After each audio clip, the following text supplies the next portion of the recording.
This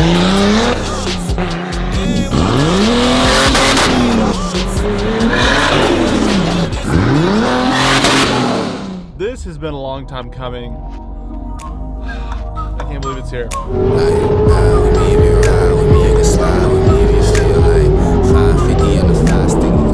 What is up, guys? Welcome back to another video. Today we're gonna be picking up my S14. This has been so many years in the process, and the car's been out of my hands for about a year. We sent it down to Dallas to get the wiring finished up and tuned and a bunch of little odds and ends, and it's finally done. I'm glad. Quick backstory in this car: this is my very first drift car. If you scroll all the way back in my channel, you'll see me trying to learn how to drift with this car when it was KA, when it was bone stock, when it was ugly, and I've totally rebuilt the entire thing. Wise fab front and rear, 2JZ, GTE, VVTi, the whole shebang. The car makes some good power. Let me know down in the comments how much power you think this thing's gonna make. It's a drift car, so reliability is key. S14 coming back to the channel. I'd love to know down in the comments what you think of the car. It's definitely gonna be something special. The quality of this car, the level of detail is so high. I think you guys are really gonna like it, and we're gonna be drifting this thing later this season. Got to do some more testing to it and put some body panels on it. But without further ado, I won't keep you guys waiting. I got a little bit of a drive ahead of me. You're gonna see the car right now. Sweet. All right, give me the walk around, Drew. I know you. Yeah, we can actually. We'll just start with the rear because it's nice and easy. Kind of give you some expansion with your full radium fuel system. I went ahead and ran some additional wires, although they're not really in use right now.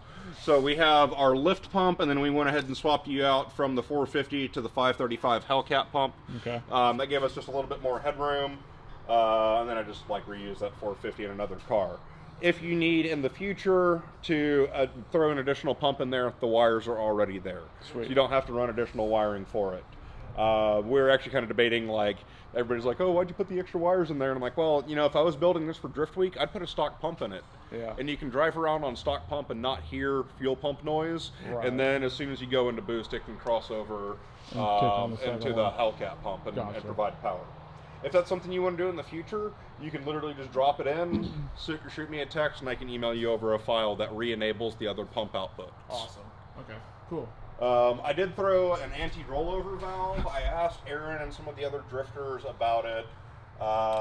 This is supposed to keep fuel in the cell once you roll over compared to a standard vent, but nobody could really tell me how it works. I think it honestly may have to be penetrated into the floor, but I gave you some extra loops so you can decide if and where you decide you want to do that. Gotcha. Yeah, no, it looks good. And then you mounted the filter in place, ran it all, grommets look good. Correct. Everything's all done with riv nuts. There are no self-tappers or textures on this car. Good. So that's what I wanted to hear. I wanted to make sure that it's serviceable for you long term. You know, you're not struggling with something in case something happens. To kind of go along with that same theme, I used up every possible inch of AN line that you provided. There's a couple extra feet, and it actually loops on top where the factory fuel tank goes. Okay. So if you ever need to re-terminate one of the ends, you don't have to run all new line. Great. You can just pull out a couple extra. Correct. And then it's tied up nice and neat above the axle shafts to avoid any damage or anything swinging around in there. I was not able to find the sockets for it, but this is reverse and third brake light.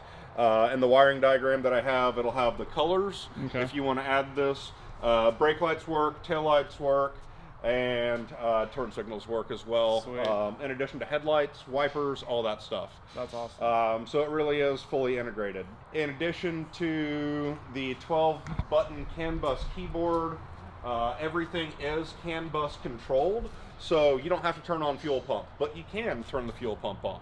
You don't have to turn fans on, but you can turn the fans on.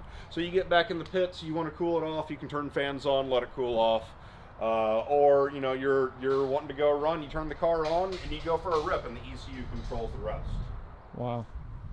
I also added some CAN bus expansion for you as well. So, like, if you ever wanted to add the CAN bus tire cameras that ECU Master has, these are actually two of the CAN bus resistors. There's CAN 1 and CAN 2. It really doesn't matter in this case. You can unplug this CAN resistor, run a couple extra wires to the back, and then move this resistor to the back and extend your CAN bus harness. Okay. So it's a little different than most people as far as how they build a CAN bus network. The tire cameras, as far as like the temperature sensing. Exactly. Okay. Which ties directly into the ADU, so you can get tire temperatures live while you're driving. I guess that's kind of fun, right? Yeah. But just intake for you. I did do the AN cooling line setup and a neck for you as well. So typically the JZs kind of curl around and go in the wrong direction. Reworked the factory neck and added on to it with the -20 ANs, upper and lower. I also added the turbo cooling system for it, also just to make sure it stays nice and cool and long lasting for you. Re-terminated a couple lines just to make sure everything's nice and neat. I will say something that I brag on this car a lot about is you don't have to take off more than one part to get to any other thing. So I spent a lot of time making sure that really like ease of serviceability is here for you if something ever happens at track. That's what I like to hear. I've worked on a lot of things out in the field, man, and it sucks whenever you have to take like half a dozen things off to get to something. Right. So I wanted to keep this serviceable for you. I don't think anything's going to happen, but if it does, then it's nice when it's easy to work on. This feeds both the MAC valve for boost control and the bottom side of the wastegate.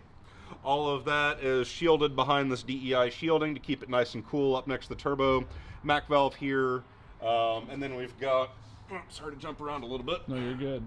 Your actual boost control knob. I left you quite a bit here so you can mount it literally anywhere in the car. Yeah. I'm going to put the dash back in it, I guess, and make it all kind of figured nice that was and what neat. your plan was, but I also tried to tuck everything back nice enough that if you didn't want to put the dash back in, you're good to go on that. That's good. The main forward chassis harness, it's actually kind of hidden right now, runs through this Amphenol connector and then out to headlights, turn signals, and I believe that's all we have. And that's what this is here for the headlights. High beam, low beam, turn signals.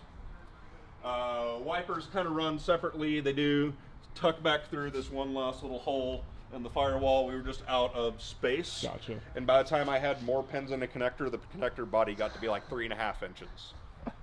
So it got to be a little unreasonable. Right. You do have single wipe. So like today when it's just kind of misting, you can do a single wipe.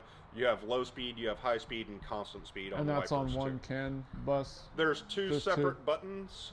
I'll make sure in the email documentation that I send you that there's a full layout. Gotcha. And if at any point in time you want to change it, that's a simple change for me to do also. I can say, hey, here's your new file, just dump it in. Cool. I went ahead and blocked it off. I wasn't sure what your hood clearance was, so I just welded a standard O2 bung in. Okay. So you can move it over if you need a little extra hood clearance. Perfect. Or if you want to run like a secondary O2. No, it looks good. Kill switch came out good. Everything's hard mounted. Hopefully, to get that the all kill clear switches up the wiper. are terrible. Yeah. Mine and my S13 hits the wipers. I'm about to relocate it. Okay. So since I know. I didn't have the wiper arms actually test, and it's not connected to the motor right now, but I did make sure it goes through a full sweep without contacting the switch. Good. Hopefully it clears the hood. Am I put risers on it, or? So I've never had anybody actually ask me before for an FD spec. Well, you're this far with it, you might as well make it legal. Yeah, I guess. Exactly. No, and like from the way I heard that you drive, it needs to be ready for it too. Yeah. The rightmost setting of the knob, all the way to the right, is the lowest boost setting. Okay. And then so I think all protections and boost, all things are built in, with the exception of if you were to be, we talked about E85 versus pump gas. It's on obviously like pure E85 right now. Right. I would say, stick to the E85. Like, I think it will run just fine. We did do dyno runs on pump gas, but I would stick to the E85. The farthest to the right boost mode is your pump gas, level of boost. Everything else, everything to the left of 7 or whatever is E85. What does it make a gate? Do you remember? It was right at just a tick above 400, I think it was. 395, 405 in that range. Gotcha. But all the way to the left is like 28 pounds of boost. Jeez. Yeah. What does that make? So that was the peak setting that we had massive wheel spin, even at trying our best. I think we had a clean run at 520 something. I do need to send you over some actual dyno plots. So I can see I'll get those screen caps and send those over. But I would bet that you probably want to operate the car in one of the middle kind of boost settings. 3, 4, 5 area is my guess, depending on the speed of the track, the conditions of the track and most tracks you don't need 520. no, definitely not. Yeah. I want a prolonger. Yeah, so Fielding has the same rotary knob. His highest boost setting used to be 520. He's just on pump gas now, but his highest boost setting used to be 520, and he never used it ever. Yeah. He generally drove the car at a 440 wheel horsepower and still drives it at about 440 wheel horsepower, which I think you'll find to be setting like 4 or 5 on the knob. Cool. We didn't quite get up there. Ignition system just not up to the task, so on this thing. Yeah, so we're gonna do some kind of swappery here. What does it make now? It did 505 for like a year and a half now. And it's just the GE, you know. I mean, that's pretty good. That's pretty good. That's pretty good. I mean, he was like expecting it to blow up. I was not necessarily expecting it to blow up, but definitely wanted to drive. I mean, if we could still, take it up the road. Drive it, yeah. Real awesome. Simple. Main power enables the rest of the switches to work, and then starter. It's nice. Especially for a very cold E85 start. This is the first start it's done in 7 or 8 hours today. Really? Yeah. I mean, it's a turbo car. It's not like crazy loud at idle, which is nice. It starts up really nicely there without any kind of throttle input. There is no idle air control valve in use, so you're kind of handicapped there a little bit. When it first starts up, you'll have a minute or two of operation where the throttle's not going to feel quite right because of E85 enrichment, making sure the startup is good, all that. So if you try to start it and then immediately try to drive it, the throttle response is not 100%. So,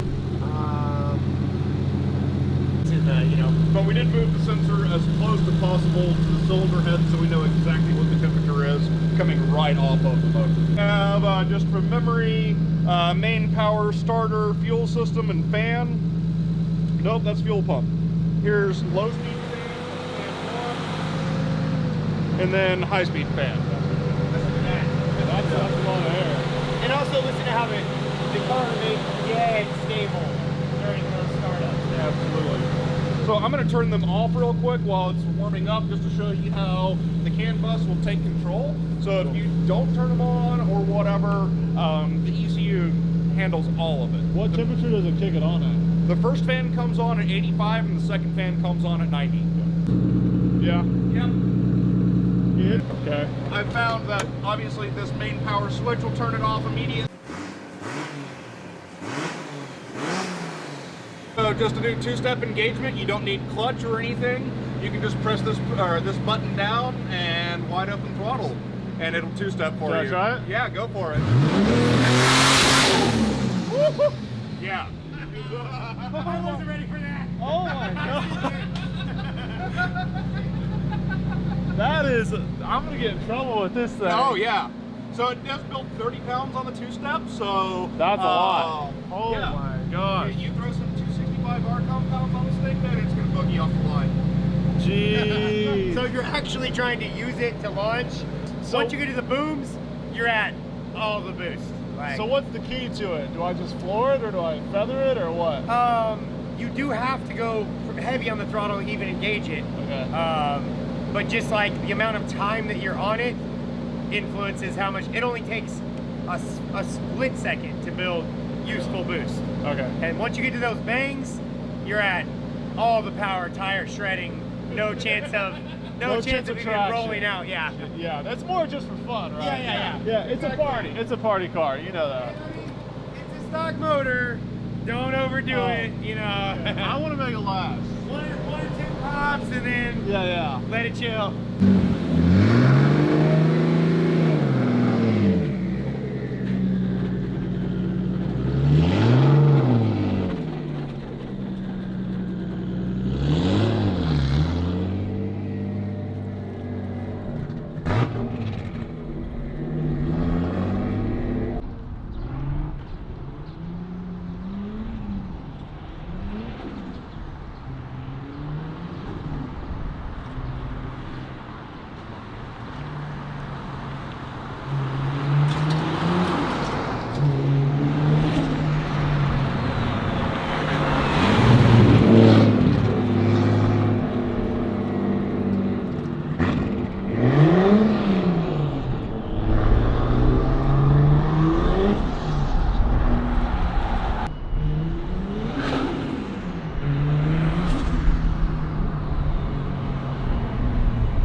feels so good seeing that car in the trailer behind me, guys. I can't explain how long it has been.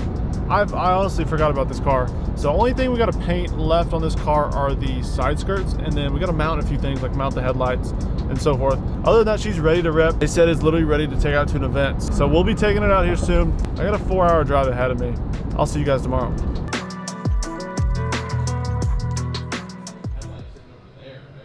Made it back to the shop. It is the next day.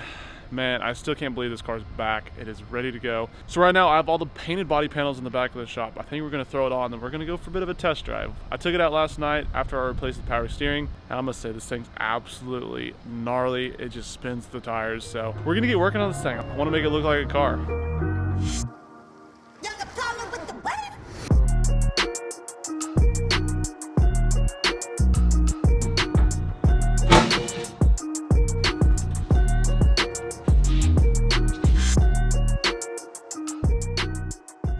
The trunk kind of closes, but without the weight of the SE wing, it like shoots open. So. Oh, really? So do you need to put the wing on? Either put, well, I wonder if the wing bolts up, that cookie wing. We'll see. Try it real quick. Weird seeing it, isn't it? Wow! Oh, yeah. That is insane. The trunk doesn't stay closed because there's no SE wing on it, but sheesh. Not much has changed, just Well, look up front, look up front. besides that. Besides the little odds and ends, and that it actually runs.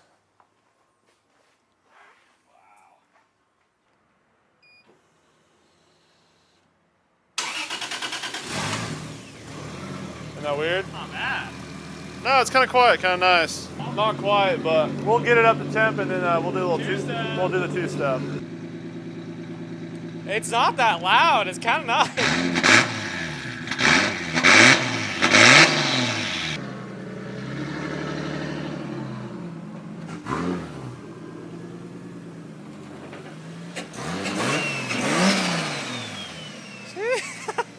Dude. Oh my gosh. Actually insane. It's a single disc, six puck unsprung. Dude, I feel like I'm gonna break your seat bracket. It's a lot. But I mean, it's not terrible. You look like a pimp. That's it. Isn't that nice? Alrighty, time to drive.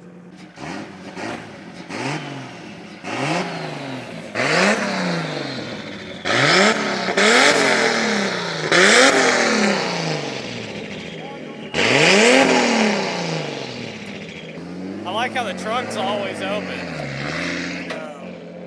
Really?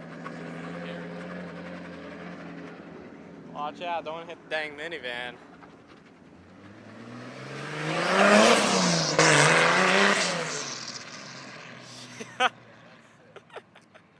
Little go-kart.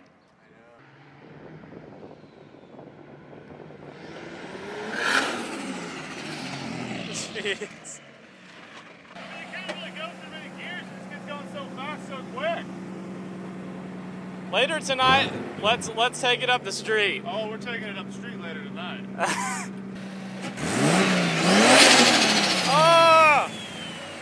Ah! Ready? Yep.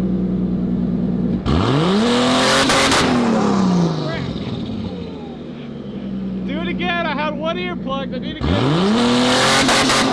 my god! Jeez. That's a lot. That's really loud. That's a lot.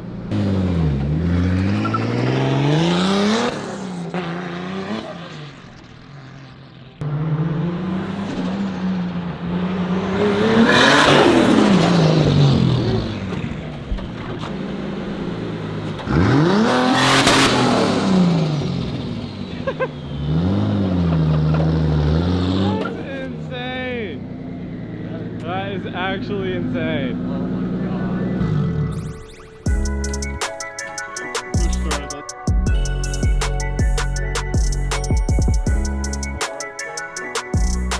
So getting the hood on, we're gonna have to cut this kill switch out a little bit because the hood's actually hitting it. FD rules state that you have to have the kill switch underneath the hood, which is kind of dumb in a way because Like, most guys have to cut their hoods or like put their hood on risers. Not a huge deal. It's not gonna look as clean as I wish it would, but that's where it's at. They installed it down there, which is cool, but gonna have to get the Dremel and probably do like a little half circle to be able to get enough room to clear all the way. So now it's time to put the fenders on the S14. We got the hood bolted up. I'm trying to make sure the fitment of the body panels is really nice. So to do so, we're gonna go ahead and put the hood on and then mount the fenders toward the hood, and then we'll do the headlights and stuff like that. S14's at a stopping point. I'll give you a little sneak peek behind me. We got some stuff mounted up, but I'm gonna cover that next video. I got some parts on order, so we're gonna have to do a couple more episodes of this build to wrap it up. Got a windshield coming in tomorrow, and we're gonna keep moving along with it. So if you have not already, guys, make sure to subscribe down below to stay up to date with the build. I got a whole playlist down in the description if you wanna check it out. This car goes way, way back, and I can't believe it's here. I can't believe it's as far as it is right now, and I'm excited to see how it turns out.